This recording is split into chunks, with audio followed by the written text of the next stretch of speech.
दोस्तों, भोले भंडारी। आज दिनांक 12 मई 2020। मित्रों, आज का हमारा वीडियो बड़ा अहम है। यह आप सबको पूरा ही देखना मांगता है और अवश्य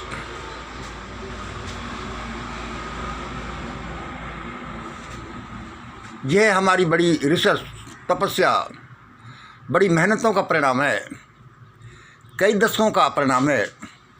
तब ये शब्द, तब ये छोटे छोटे से ट्रायंगल दिखाई दे रहे हैं।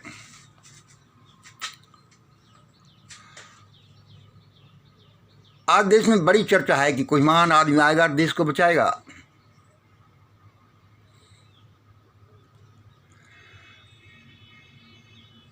ऐसा क्यों है? क्योंकि हम एक विशेष जीवन प्रणाली के आदी हो गए हैं। कोई चमत्कारिक पुरुष होगा और वह हमारा उद्धार करेगा। हमने अपनी धार्मिक किताबों में, वेद पुराण शास्त्रों में ऐसा ही पढ़ा है।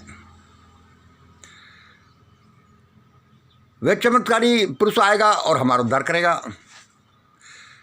जबकि एग्जैक्टली ऐसा है नहीं। एग्जैक्टली ऐसा है कि कोई महापुरुष महान कार्य करेगा और चमत्कारिक बन जाएगा लोगों के नजरों में।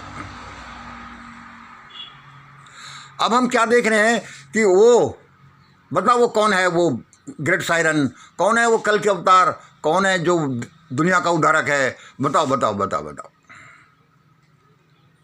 आप उसको ढूंढ नहीं सकते, क्योंकि आपकी विधि गलत है और वह होगा भी। वह जानता भी मैं हूं कि मैं हूं, तो वो बेचारा डर के मारे कहेगा नहीं, बताएगा नहीं। क्योंकि यहाँ लोग पागलपन से ग्रस्त हैं, अविद्या से ग्रस्त हैं और यहाँ की बड़ी परेशानियां हैं।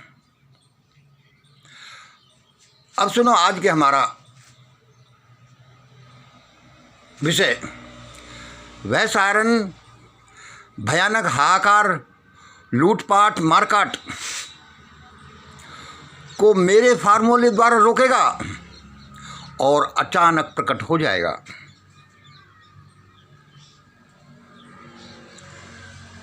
वह जो महान भविष्यवक्ताओं ने बताया है। अब हम इसमें ऐसा क्यों बोल रहे हैं? अब हमने इस बारे में ये नहीं देखा कि भाई वो आदमी कौन सा है, ये फलाना आदमी है, ये फलानी जाति का, ये फलाना वो है। हमने इस बारे में कई दशकों तक रिसर्च किया है। उसने ये किया है कि आखिरकार वह आदमी जो चमत्कारिक पुरुष पैदा होगा, अच्छा पहले नंबर तो हमने बताई पहचानी गलती। दूसरी, वो होगा, वो क्या करेगा, कैसे करेगा और कब करेगा। आखिरकार उसको जो मान लेगी दुनिया, वो ऐसे थोड़ी मानेगी। वो कुछ महान कार्य करेगा। कैसे करेगा, क्या करेगा और कब करेगा।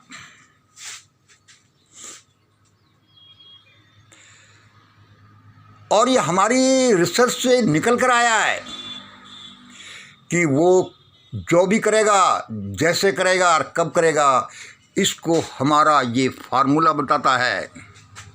यह बताता है कि वह यही करेगा। कैसे करेगा ये वो बताता है। कब करेगा, टाइम कैलकुलेशन ये बताता है कि कब करेगा। किन किन पॉइंट्स के आधार पर करता है, किन पॉइंट से क्या रिजल्ट निकलते हैं, ये बताता है। और ये बताता है कि किन परिस्थितियों के आधार पर ये होगा। अब हम ये फार्मूला तो आपको बताते रहते हैं। देखो, पहले मैं एक निवेदन कर दूं कि हम उस फार्मूले को बता रहे हैं हमारे अनुसार, जो वो ग्रेट सायरन का फार्मूला है, जो उसको यूज ऐसे करेगा। इसमें ये गलती मत करिए कि कोई हम वो फार्मूले हैं। नहीं, हम वो शख्स हैं। ईश्वर लोगों के मेहनत के अनुसार फल देता है, तो वह नॉमिनेट भी करता है, तभी वो उससे महान कार्य कराता है। हम ये समझते हैं। दोनों एक दूसरे पर आधारित हैं। वह महापुरुष कौन होगा प्रकट हो जाएगा। हमारा तो रिसर्च पर काम करते करते ही बहुत समय बीत गया। लगभग 60 साल के हम हो गए। ज़्यादा से ज़्यादा कोई 50-60 साल और जिएंगे, इससे ज़्यादा कोई संभावना नहीं लगती। इसलिए हम सोचते हैं कि कोई जवान पुरुष, यंग मैन, जो स्त्री विद्या का अध्ययन करेगा, हमारे फार्मूले का अध्ययन करेगा, जाने या अनजाने, हमसे लेकर या बिना हमसे लेकर, इन पॉइंट्स के आधार पर जो महान कार्य करेगा, वही देश का सिरमौर बनेगा और द ग्रेट सायरन कहलाएगा। अब हम यह बताते हैं कि ऐसा क्यों होगा, कब होगा, ये तो अभी नहीं बता रहे। ये कैसे होगा, हम ये कहते हैं कि वो क्या करेगा, क्यों करेगा। देखिए, इसमें और लिख लीजिए, वो क्यों करेगा, क्या करेगा। असल में तो इस संसार में हर जगह एक महाभारत है, हर जगह समुद्र मंथन है, हर जगह एक देव दानों का युद्ध है, हर जगह दिन और रात का सर्किल है।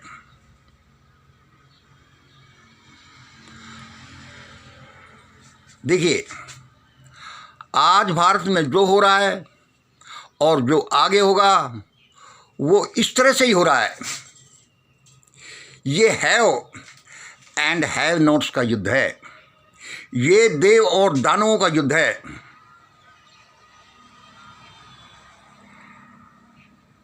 ये भूखे, नंगे, अशिक्षित और भरे पेट अंगड़ाए हुए लोगों का युद्ध होगा, और वह यही युद्ध चल रहा है। ये धीरे धीरे आगे बढ़ता ही जाता है, धीरे धीरे आगे बढ़ता ही जाता है। विप्लवकारी जो परिस्थितियां हैं वो इसी आधार पर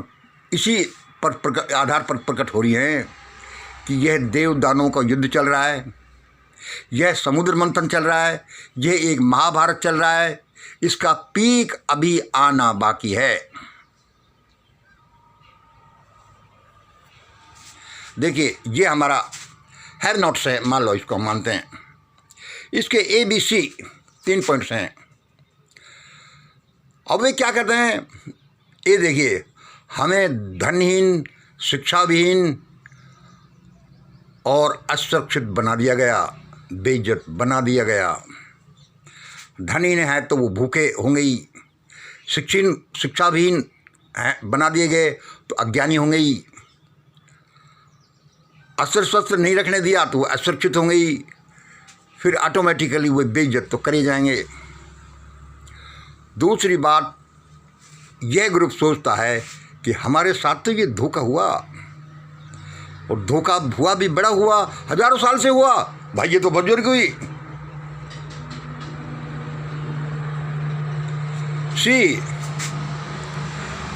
अरे हम धनहीन थे, अभी भी होंगे, शिक्षाहीन थे, अभी भी थोड़े थोड़े हैं, लेकिन हम जनविहीन नहीं हैं, हम जनविहीन थोड़े ही हैं। जैसे अपन समाज में देखते हैं कि जिसके ज़्यादा आदमी हैं वो धनवानों पर कभी कभी भारी पड़ जाते हैं। ज़्यादा आदमियों का ग्रुप, कोई गैंग है, कोई पैसे वालों को तबाह कर देता है, उनकी पैसे और पहुंच रखी रह जाती हैं। ये लंबी चौड़ी कहानी है, आपको बताने का इतना शॉर्ट में बता देते हैं। इधर ये देखिए, ये हैव्ड का, जिनके पास सब कुछ है, ये उनका ग्रुप है। ये CDE मान लो, इसको समझ लो। C, हमारा कोई क्या बिगाड़ सकता है। ये क्या बोलते हैं, हमारा कोई क्या बिगाड़ सकता है, कैसे। सारा धन हमारे पास, इसलिए भूख हमारा कुछ नहीं बिगाड़ सकती। सारी राजनीति हमारे पास, इसलिए हमें असुरक्षा पैदा नहीं हो सकती। सारी शिक्षा हमारे पास, सारा धन हमारे पास, कोई हमारा क्या बिगाड़ेगा? कोई कुछ नहीं कर सकता।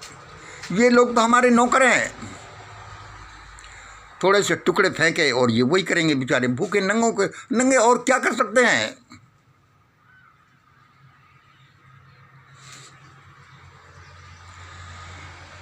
हाँ, डी, इनों में एक हैबिट कॉम्प्लेक्स है। हजारों साल से इनमें एक आदत हो गई है, जैसे एक राजा को आदत होती है, अरे इस आदमी को उठा लाना, उस सुंदर लड़की हमारे लायक उसको उठा लाना, इनका पैसा तो हमारा पैसा है और इनको ऐसा ही करना चाहिए, क्योंकि 1000 साल से जब इन्होंने ऐसा किया है तो अब क्यों नहीं करेंगे? ये एक आदत पड़ गई।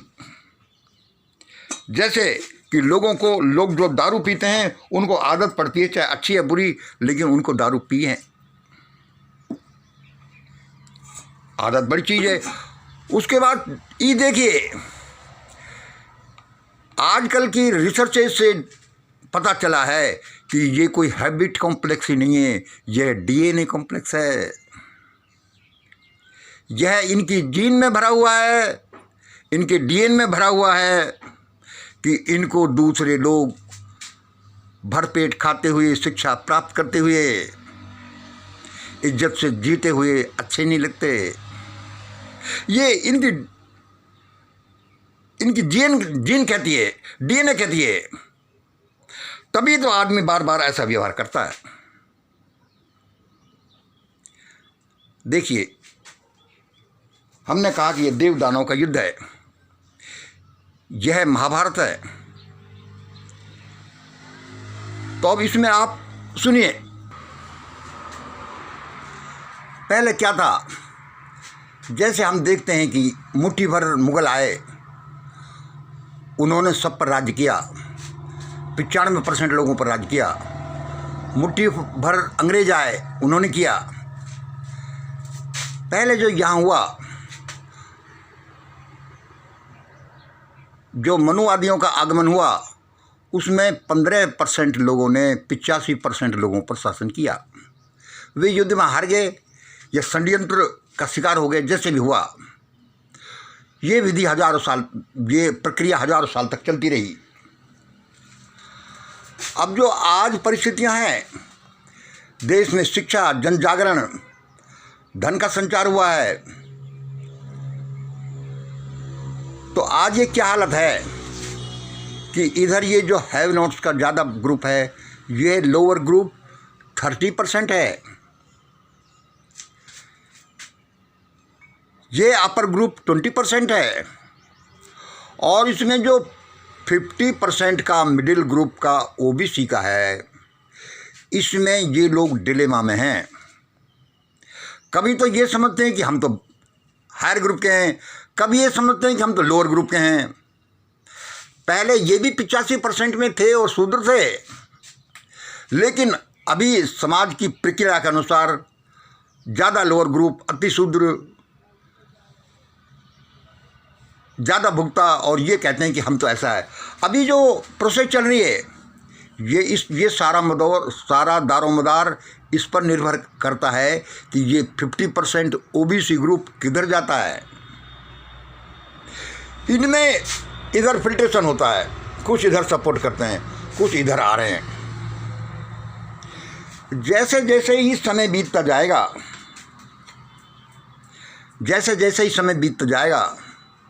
1947 के बाद SC ST को कुछ अधिकार मिले, मिडिल ग्रुप को अधिकार देते देते ही 42 साल लग गए। 1950 में संविधान लागू होने के बाद भी 1992 में मंडल कमीशन लागू हुआ। उस मंडल कमीशन की भी जो हवा हमारी जुडिशरी ने निकाल दी, अपने अधिकार क्षेत्र से बाहर जा कर के, कि 50% से ज़्यादा नहीं, क्रिमिनल लॉ लगा दिया, अब ले लो अधिकार, जबकि वो उनका कार्यक्षेत्र नहीं था। लेकिन चैलेंज कौन करे? गवर्नमेंट उनकी, और सुप्रीम कोर्ट को कौन चैलेंज करे? मेन अल्टीमेट चैलेंज होता है डंडा, आंदोलन, जो लोगों के पास था नहीं। शिक्षा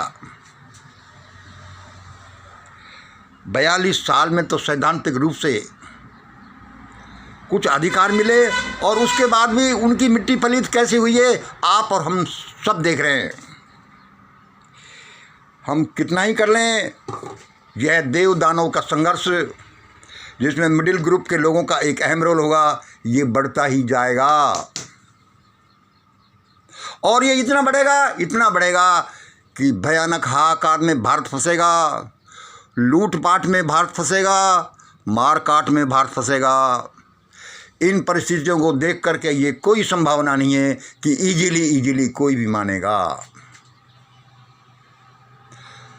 देखना, मुझे कहना चाहिए या नहीं कहना चाहिए, भारत के मार्केट सालों तक भयानक रूप से लूटे जाएंगे, उसके बाद हाहाकार करते हुए जलेंगे।